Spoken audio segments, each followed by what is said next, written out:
જરા થોપ ભાઈ થોપ. તને ખબર છે આના પર કેટલા લોકો બેઠા હશે ત્યાં સુધી? રમેશ છે ને, આના પર પહેલાં રડતા રડતા બેઠો હતો.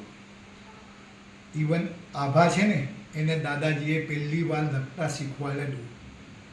અને એક છોકરાએ તો પોતાના મનની વાત કાગળ પર લખી હતી.